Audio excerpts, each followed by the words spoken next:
നമ്മളെ പേജിൽ ഏറ്റവും മൂവിങ്ങിൽ പോകുന്നൊരു സ്റ്റോണാണ് കേട്ടോ ഇത്.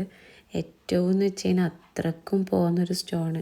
അതിൻ്റെ കുറേ പേർക്ക് കുറേ ഡൗട്ടുണ്ട് ഇതിൽ കളർ പിഗ്മെൻ്റ് എങ്ങനെ ആഡ് ചെയ്യും, പിഗ്മെൻ്റ് ആഡ് ചെയ്ത് കഴിഞ്ഞാൽ എക്സാക്റ്റ് കളർ കിട്ടുമോ അതോ എങ്ങനെയാണെന്നൊക്കെ പല ആൾക്കാരെയും പല ഡൗട്ടുണ്ട്.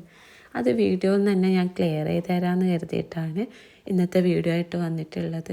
കുറേ ദിവസമായി വീഡിയോ ഇട്ടിട്ട് എനിക്ക് തീരെ സുഖം ഉണ്ടായിട്ടില്ല. ശബ്ദം കേൾക്കുമ്പോൾ മനസ്സിലാവുമെന്ന് തോന്നുന്നു. സൗണ്ട് പോയത് കൊണ്ട് മാത്രമാണ് കേട്ടോ വീഡിയോ ഇടാതിരുന്നത്.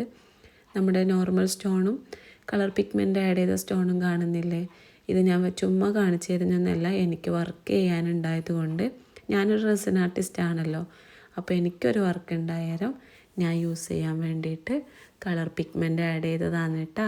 ഇനി ഡയറക്റ്റ് ഞാൻ എൻ്റെ ബേസിലേക്ക് തന്നെ ആഡ് ചെയ്യുന്നതും ഈ വീഡിയോയിൽ 16 ഇഞ്ചിൻ്റെ MDF 10 ഇഞ്ചിൻ്റെ ആയത്ത് കുർസി മെറ്റാലിക് ആയത്ത് കുർസി ചെയ്തൊരു വർക്കാണ്. ഇതിൻ്റെ ഡീറ്റെയിൽസ് ഒക്കെ ഞാൻ ഓരോരോ വീഡിയോയിലായിട്ട് പാർട്ടായിട്ട് ഇട്ടിരുന്നതാണ്. അപ്പോൾ ഇതിൽ കാണുന്ന സ്റ്റോൺസ് വേണ്ടവർ താഴെ കൊടുക്കുന്ന വാട്സപ്പ് നമ്പറിൽ വേഗം തന്നെ കോൺടാക്റ്റ് ചെയ്യുക. നമ്മുടെ അടുത്ത് സ്റ്റോക്ക് കുറഞ്ഞുകൊണ്ടിരിക്കുന്നത്, ഡെയിലി ഇതിൻ്റെ ഓരോരോ ഓർഡറും കാര്യങ്ങളും വരുന്നതുകൊണ്ട് സ്റ്റോക്ക് കുറവായിരിക്കും.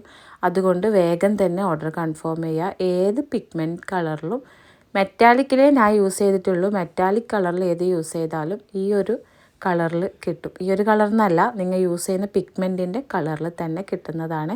അപ്പോൾ വേഗം തന്നെ ഓർഡർ കൺഫേം ചെയ്യുക. അടുത്തൊരു ഡീറ്റെയിലിംഗ് വീഡിയോ ആയിട്ട് വരുന്നവരെ ടാറ്റാ ബൈ.